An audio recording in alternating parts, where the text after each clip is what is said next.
January 10th, 1962. We knew there was something wrong, but we did not know exactly what.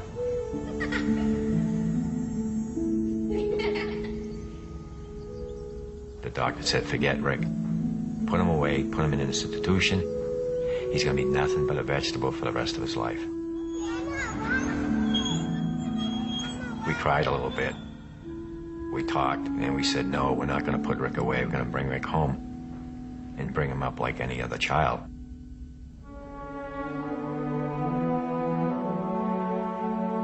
We knew Rick was smart. We could tell by looking in his eyes. And when we talked to him, he was paying attention to what we were saying. So we wanted to get a computer built so Rick could communicate with us. Everybody came to our house that night for Rick to say his first words. And everybody was betting, what is the first words Rick is ever going to say? His mom saying, it's going to be, hi, Mom. And me, the dad, saying, no, it's going to be, hi, Dad.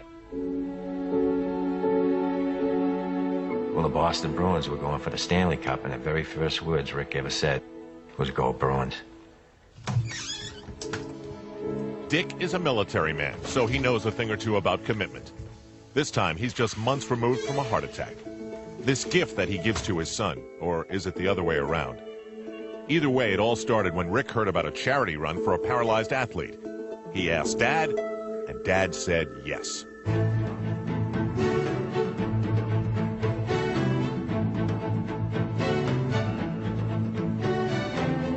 The gun went off, and we went off with all the other runners, and everybody thought that Rick and I would just go to the corner and turn around and come back.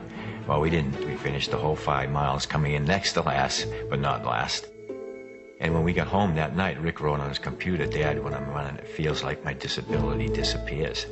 So that was a very powerful message to me, that we finally found a sport that Rick could get involved in just like everybody else.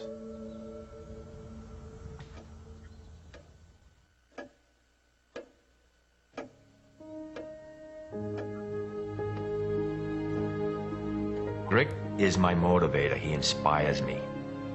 To me, he's the one out there competing, and I'm just loaning him my arms and my legs so that he can compete. There's just something that gets into me when I'm out there competing with Rick that I can't explain it, and we're able to go faster. And it's just an unbelievable feeling.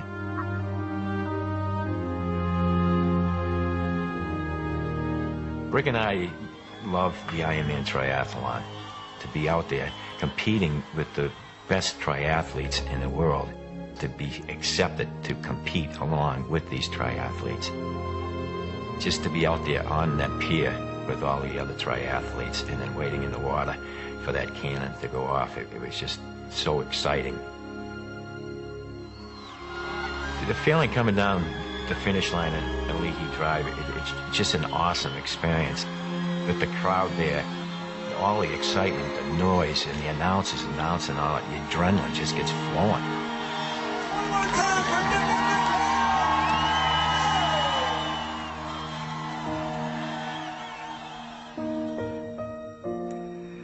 I may be disabled, but I live a very fulfilling life. And if someone takes the time to get to know me, they will realize that I am no different than anyone else. Here he is. He graduated from public high school. He's graduated from college. He's out there competing in road races and triathlons.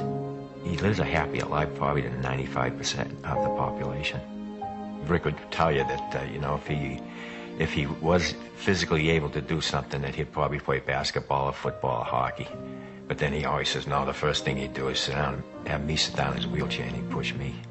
It really makes me feel good that he appreciates, what I'm trying to do to help him out, and he'd do the same thing for me.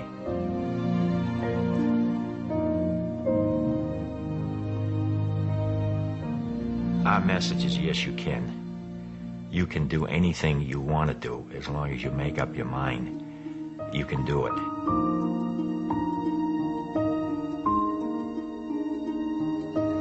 If you have ever searched for the meaning of life, stop.